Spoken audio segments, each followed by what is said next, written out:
Avis vascular centre మన దేశంలోనే the best varicose vein hospital. నమస్తే రమగారు. నమస్తే జయ. రమగారు, అమ్మవారి కథలు తర్వాత దేవాలయాలకు సంబంధించిన కథలు ఎంత అద్భుతంగా ఉంటాయంటే నా వైపు నుంచి ఇంకా ప్రశ్న ఉండదు. మిమ్మల్ని నేను అడిగినప్పుడు ఇంకంతే అలా చూస్తూ ఉండిపోతా. ఒక గంట చెప్పినా మేము వింటామేమో. నేను మొత్తం టోటల్ మన కెమెరామెన్స్ కానీ స్టూడియో మొత్తం సైలెంట్ అయిపోతుంది కదా, ఎంత అద్భుతంగా చెప్తారు. అయితే నాకేమనిపించిందంటే ఇన్ని దేవాలయాల గురించి చెప్తారు కదా, మొన్న ఈ మధ్య భూవరాహస్వామి గురించి చెప్పారు. 4 రోజులు ట్రెండింగ్లో ఉంది వీడియో. మీరు చెప్పాక నేను రీసెంట్గా మైసూరు వెళ్ళి భూవరాహస్వామిని చూసి వచ్చానండి, ఒక 10 days బ్యాక్. అంత కళ్ళకు కట్టినట్టు చెప్తారు కదా. మీకు ఇష్టమైన క్షేత్రం ఏది అసలు? ఇన్ని దేవాలయాల గురించి అత్యద్భుతంగా ఒక అమ్మవారి స్టోరీ చెప్పారు. చెరువులో నుంచి చేతులు బయటకు వచ్చి గాజులు వస్తాయని. ఎప్పటికీ ఎవర్ గ్రీన్ స్టోరీ అండి. మీరు చెప్పేటప్పుడు రమ్మగారు ఇట్లా ఒకలాంటి గుప్స్ బంప్స్ వచ్చేస్తూ ఉంటాయి. అలా అయిపోతూ ఉంటాం దేవుడి గురించి మీరు మాట్లాడేటప్పుడు. అప్పుడు అనిపించింది నాకు, మీకు ప్రతి దేవాలయం గురించి అలానే చెప్తారు. మీకు పర్సనల్గా ఇష్టమైన క్షేత్రం ఏది? నాకు గూస్ బంప్స్ వచ్చేది. మీకు వచ్చేదా? తిరుపతి, తిరుమల. ఎప్పుడు వెళ్ళినా, ఎన్నిసార్లు వెళ్ళినా, ఇవాళ వెళ్ళి తిరిగి వచ్చాననుకో, ఎల్లుండి మళ్ళీ వెళ్ళే అవకాశం వస్తే పరిగెత్తుకుంటూ వెళ్ళిపోతాను నేను. ఎప్పుడు వెళ్ళినా అప్పుడే వెళ్ళిన ఫీలింగ్ వస్తుంది నాకు. ఎందుకో తెలియదు, అలా కనెక్ట్ అయ్యి ఉంటాను. ఒక సంవత్సరం ఉన్నాను తిరుపతిలో నేను చదువుకోవడానికి. ప్రతి నెల కొండ మీదకి వెళ్ళిపోయేదాన్ని. ఒకసారి అయితే 3 వారాలు వరుసగా ఎవరు పిలిస్తే వాళ్ళు ఆదివారం బట్టలు తుక్కోవాలి. హాస్టల్లో ఉండేవాళ్ళు. మేము వెళ్తున్నాం, అక్క వస్తావా అంటే మొన్నగా వెళ్ళేవాని వాళ్ళందరూ. తెలియదు అప్పుడు ఇంత హడావుడు లేదేమో, ఈ క్రౌడ్ ఈ హడావుడి ఇంత లేదు. జనం ఉండేవాళ్ళు చేసుకోవటాలు అంత లేదు. శుభ్రంగా సరదర్శనంలోకి వెళ్ళిపోయేవాళ్ళం. ఎప్పుడో 25-30 ఏళ్ల క్రితం, 30 years. ఈ వారం ఒక మలయాళీస్, కన్నడ పిల్లలు, మగ పిల్లలు చాలా మంది వెళ్తుంటే అక్క వస్తావా అంటే వాళ్ళతో పాటు పోయేదాన్ని. మా తెలుగు వాళ్ళంతా ఓసారి వెళ్తే వాళ్ళతో పాటు వెళ్ళిపోతాను. మరుస 3వ వారం మా కజిన్ ఎవరో ఊళ్ళోకి వస్తే వాళ్ళతో పాటు వెళ్ళి ఒక ఉద్వేగం ఉంటుందన్నమాట నాకు. అది ఎలా ఉంటుందంటే అయ్యవారిని చూడ్డం మీద కాదు చేయాలి, ఆయన కోసం తాపత్రయం అని నాకు అనిపించదు. పెద్ద ఆయన కోసం కాదు మరి. ఆ పైకి వెళ్తే చాలు, ప్రతి చోట ఆయన ప్రజెన్స్ చూస్తాను నేను. దర్శనం బాగా అయిందా లేదా అనేది, బాగా అయింది, ప్రతిసారి బాగానే అయిందని చెప్తా. ఒక్కోసారి 10 నిమిషాలు 8 నిమిషాలు నుంచునే అవకాశం లభించింది. 2 minutes 1 minute ఊరికే అలా చూసి ఇలా బయటకు వచ్చేసినా సరే నాకు కొండ మీద ఉండాలని ఉంటుంది.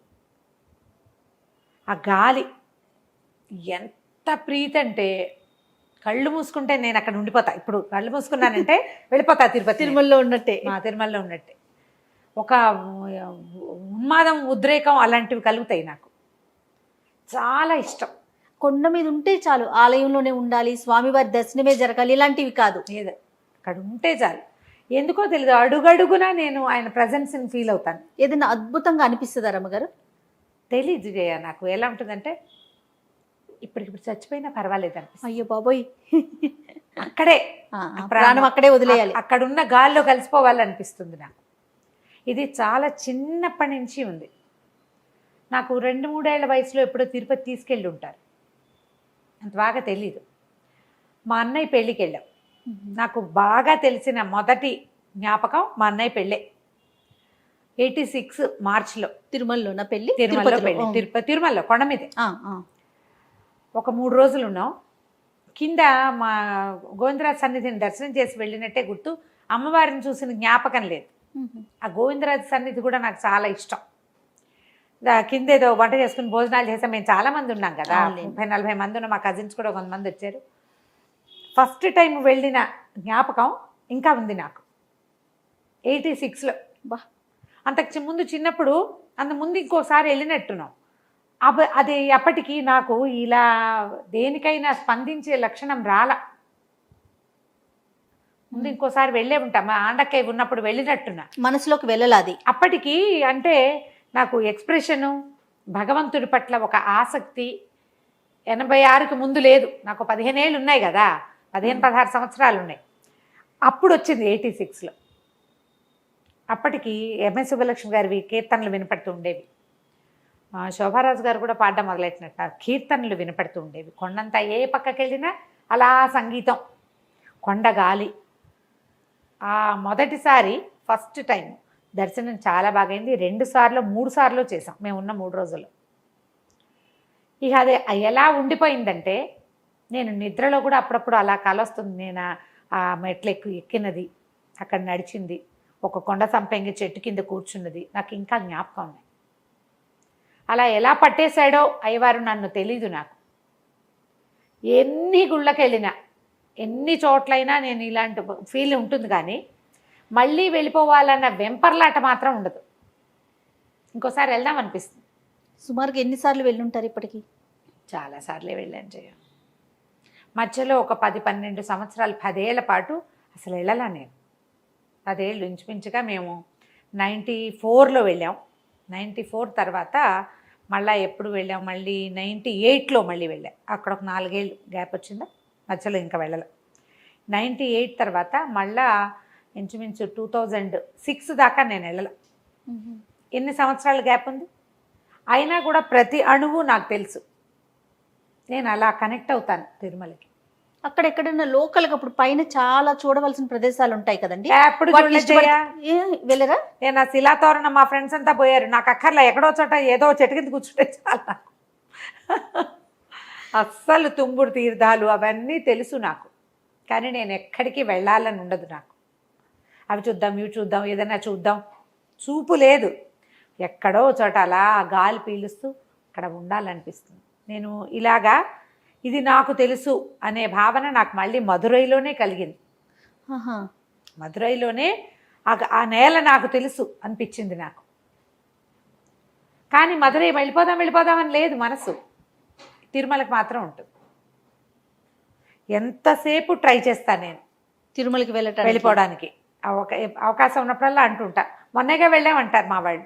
అయినా సరే నాకు వెళ్ళిపోదామనే ఉంటుంది. ఏదైనా అవకాశం దొరికితే మానేయటానికి మాను. ఇంకా నేను మానబుద్ధి కాదు. ఎందుకు అలాంటి ఆ కొండ మీద నాకు అలా ఉందో నాకు తెలీదు. నేను అనుకుంటాను నా గత జన్మల్లో కొన్ని జన్మలు నేను అక్కడ గడిపుంటాను. ఆ వాసన నన్ను వదిలిపెట్టదు అసలు. ఆ కొండ వాసన మనసును వదలదన్నమాట. బాగా దుఃఖంగా ఉన్నప్పుడు నేను లాగుతుంది నన్ను.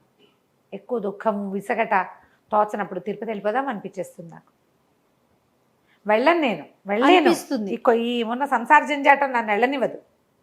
మా ఇంట్లో ఎవరు రామంటారు, కానీ నాకు అనిపిస్తుంది. మా విద్యక్కయ్య కూడా ఇలాగ ఎప్పుడు తిరుపతి వెళ్ళిపోవాలంటుంది. మొన్నే వెళ్ళొస్తుంది, మళ్ళీ వెళ్ళిపోతుంది. విద్యక్కయ్య కూడా అలాంటిది ఉంది. నాకైతే మా అక్కయ్యకి దర్శనం స్వామివారి ఈసారి దర్శనం బాగా అవ్వలేదు. నేను శ్రీవాణి టికెట్ తీసేతానికి. శ్రీవాణి వేస్ట్, నువ్వు 10,000 పెట్టి టికెట్ తీసావు, నాకేం దర్శనం బాగా అవ్వలేదు, అది వద్దు, ఇంకో రకం చూడంటుంది. ఇప్పుడు నాకు అసలు దర్శనం కోలే లేదు. అయినంతే అవుతుంది. ఆయన ఏది ఇస్తాడో అది తీసుకుంటాం మనం. మనకు కావాల్సింది ఏంటంటే ఆయనతో పాటు మనం కూడా అక్కడ ఉండటం. అంతే, ఆ కొండ మీద ఉండటమే కావాలి మీకు. అంతే కావాలి. మీరు ఆలోచించండి, మీ క్షేత్రం ఏది? ఎస్, డెఫినెట్గా మనం ఎక్కడికి కనెక్ట్ అవుతున్నాం. పూజ లేదు ఇందులో, పూజ లేదు, స్తోత్రం లేదు, దర్శనం కాదు, స్పర్శ. మనం భగవంతుడితోటి ఎక్కడ అనుసంధానం చేయబడతాము ఆలోచిస్తే ప్రతి ఒక్కరికి ఉంటుంది కదా రమ్మగారు. ఖచ్చితంగా ఉంటుంది. ఖచ్చితంగా మీ మనసు దేని మీదకి లాగుతోంది. పెద్ద తిండి కూడా తిన్నజేయ నేను తిరుమల నామాలు వినడం కానీ, లేకపోతే తలనీలాలు సమర్పించడం కానీ, మెట్లెక్కి వెళ్ళాలని ఇట్లా కూడా ఏమి అనిపించదా మీకు? ఏది కుదిరితే అది కుదురుతుంది. వెళ్ళటం ఇంపార్టెంట్, అక్కడ ఉండటం ఇంపార్టెంట్. అంతే. చాలా బాగుందండి. అంటే ఇప్పుడు నీ లోపలి ప్రశ్న నీకు ఎప్పుడు కలుగుతుంది జయ? మనం ఏదో చెప్పు, నాకు అలా ఇష్టం, ఇలా ఇష్టం, అలా ఇష్టం చెప్తాం. నిజంగా నువ్వు ప్రశ్నించుకుంటావా ఎప్పుడైనా? ప్రశ్నించుకో. మీరు ప్రశ్నిస్తే అదే ఆధ్యాత్మికత. స్పిరిచువాలిటీ అంటే అది. నువ్వు పూజ చేస్తావా, పువ్వులు తెస్తావా, అక్కడికి వెళ్తావా, చాలా క్షేత్రాలు చూస్తావా, 108 దివ్యదేశాలు చూసావా? దివ్యదేశాలు చూసి ఏం ప్రయోజనం? నువ్వు భగవంతుడితో కనెక్ట్ అవ్వనప్పుడు. నువ్వు దేవాలయ దర్శనం చేస్తావు, ఆయనతోటి కాదు. నువ్వు ఆయనకి నీకు సంబంధం లేదు. గుడి చూడటమేనా? అక్కడ బోళ్ళని శిల్పాలని ఇది ఉంది, అక్కడ ఏముంది, అక్కడ ఆ విశేషం ఎవడికి కావాలి? భగవంతుడు నీకు కావాల్సింది. ఎక్కడైనా ఆయన్ని నువ్వు చూడగలగటం, ఆయనని నువ్వు ఫీల్ అవ్వగలగటం, ప్రతి దాంట్లోనూ భగవంతుడిని చూడటం, తెలుసుకోవటం, అది కుదురుతుంది. అది ఎప్పుడు కుదురుతుందంటే నీ లోపలికి నువ్వు ప్రశ్నించుకున్నప్పుడు అసలు నాకేం కావాలి, నేను ఎందుకు చేస్తున్నా ఇది, ఈ పోనీ ఏదో చేస్తాం పిల్లలకో భర్తకో ఇంటికో వాకిలకో మనకే డబ్బు నగలో బంగారమో ఆస్తో పాస్తో, దీని తర్వాత నువ్వు వెళ్ళేటప్పుడు పట్టుకెళ్తావు ఒకటైనా, నువ్వు వచ్చేటప్పుడు తెచ్చావా ఏదైనా, లేదే భగవంతుడు అనేవాడు ఎవడో ఒకడు నువ్వు ఇక్కడ పండితుల వంశంలో పుట్టమని నన్ను ఇక్కడ పడేశాడు, ఇంట్లో నుంచి బయటకు వెళ్ళేందుకు అవకాశం ఇచ్చే చోట నిన్ను పడేశాడు, దానికి నువ్వు చేసిన ప్రయత్నం ఏంటి, ప్రశ్నించుకోవాలి. నువ్వు ప్రశ్నించు, నీకు సరైన సమాధానం లభిస్తుంది. నీ ఆత్మ ఎక్కడ సరిగ్గా సరి అయిన దారికి వెళ్తుందో అక్కడ నీ జన్మ నీకు లభిస్తుంది. నేను దీన్ని నమ్ముతా. 86లో వెళ్ళింది నాకు ఇవాళ దాకా గుర్తుందంటే ఎట్లా కదిపాడు భగవంతుడు నన్ను, తనతో నన్ను ఎట్లా అనుసంధానం చేసుకున్నాడు, నాకు ఆయనకి మధ్యలో ఉన్న ఒక గీతని భగవంతుడే సరిచేయాలి కదా, దానికి నేను ఒక ప్రయత్నం చేయాలా, అప్పుడు నేను ఈ చుట్టుపక్కల ఉన్నదానికి ఇంపార్టెన్స్ ఇవ్వకూడదు, నా లోపల ఇంపార్టెన్స్ ఇచ్చుకోవాలి. అది ఎలా చేయగలిగానో నాకు తెలియదు జయ, అది నాదని నేను అనుకోవటల్లా, అలా కలిగించాడు ఆయన, అంతా ఆయన దయ్యే అంటారు. ఖచ్చితంగా నేను కలిగించాడు. దానికి మీ ప్రయత్నం ఏం చేస్తారు రమ్మగారు, ఏం చేశారు మీరు? ఇప్పుడు ఎవరికి వారిని ప్రశ్నించుకోవాలి, ఆయన దయే, ఓకే. మీ ప్రయత్నం ఏమన్నా ఉందా ఇందులో? నా ప్రయత్నమా? మనసును లగ్నం చేయటమా? ఏది జరిగినా భగవంతుడి వల్లే ఇది జరిగిందని నమ్మడం.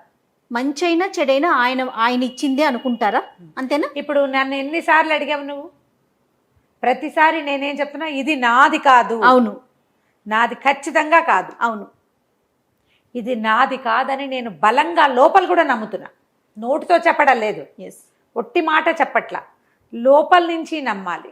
నా ప్రయత్నం ఏమీ లేకుండానే నేను సంస్కృత అధ్యాపకులు పండితుల వంశంలో పుట్టాను, ఏం చదువుకోలే, సరిగ్గా చదవలా, అయినా కూడా భగవంతుడు నాలో ఒక ప్రజ్ఞని పెట్టాడు, ఏదో పెట్టాడు కదా, ఖచ్చితంగా పెట్టడం వల్లే నేను ఇక్కడ ఉన్నా.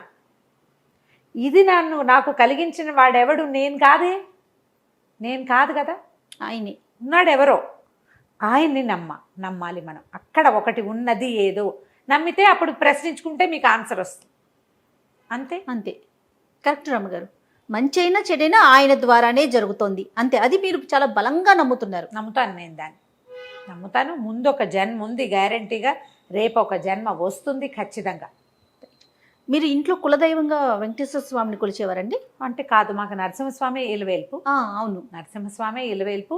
తాతగారికి రామభక్తి చాలా ఎక్కువ. వెంకటేశ్వర స్వామి అన్న ఆయనకి ఇష్టమే. ఆయన సుశృతి వృత్తం అని ఒకటి రాశారు. వెంకటేశ్వర స్వామి మీద సువర్ణ పుష్పమాలని కూడా ఒకటి రాశారు. విమాన వెంకటేశ్వర స్వామికి అభిషేకం చేసినప్పుడు రాశారు.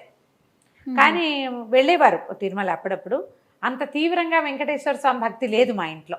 మీరే కనెక్ట్ అయ్యారు అంతే. ఏం మిగిలిన వాళ్ళంతా తిరుపతి వెళ్ళేవాళ్లే కానీ నేను మా విద్యక్కయ్య అక్క అన్నారు కదా, మేము ఎందుకో బాగా బలంగానే ఉంటారు. ఇట్లానే చాలా స్వామి మీద నేను అనేది చాలా ఊరికూరికే వెళ్ళిపోతుంది. ఒక్కతే ఉంది, పెద్దది అయిపోయింది బాగా, 70 వచ్చేసినాయి, 70+. మీకు తిరుమలలో ఉండటానికి అవకాశం ఆ భగవంతుడు కల్పిస్తే ఏం చేస్తారు మీరు? హాయిగా ఉంటాను. వెళ్ళిపోతారు, హాయిగా ఉంటాను. నేను ఒక్కదాన్నే ఉండాల్సి వచ్చినా నాకు ఏ బాధ లేదు, సంసారం తాపత్రయం ఏం లేదు. అక్కడ ఉండే అవకాశం కనుక భగవంతుడు ఇస్తే హ్యాపీగా ఉంటాను. నాకు మాత్రం అవకాశం ఏముంటాము గారు, కెమెరా తీసుకొని వస్తాను. అలాంటివి ఇస్తారా భగవంతుడు జయ? అట్లాంటివి వస్తాయంటావా? చెప్పలేం కదా రమ్మగారు. ఏమో మరి చెప్పలేం. ఎవరికి ఎంతవరకు రుణపడి ఉంది, ఎంతవరకు రాసిందో, రుణం కాదు ఎంతవరకు రాసిందో అది జరుగుతుంది కదా. అదే నేను SVBCలో ప్రోగ్రామ్స్ చేశానా, అక్కడి నుంచి పెద్ద మనకి వచ్చేదేం లేదు నాకు తెలిసిందే. కానీ స్వామివారి పరివారంలో చేరిపోయేందుకు వెళ్ళిపోయాను. అవును, ఎన్నోసార్లు అన్నారు నాకు. ఎప్పుడు పిలిచినా వాళ్ళు పిలిచినప్పుడు అలా ఏది చేయమంటే అది చేశాను. అవును, ఆయనకి సేవ చేస్తున్నట్లుగానే అంతే. ఆయన పరివారంలో నేను కూడా ఉన్నాను, కొంతకాలం ఉన్నానని చెప్పుకోవటానికైనా ఆ సంతోషం కోసమే. రైట్. చాలా సంతోషం రమ్మ గారు. నమస్తే. నమస్తే.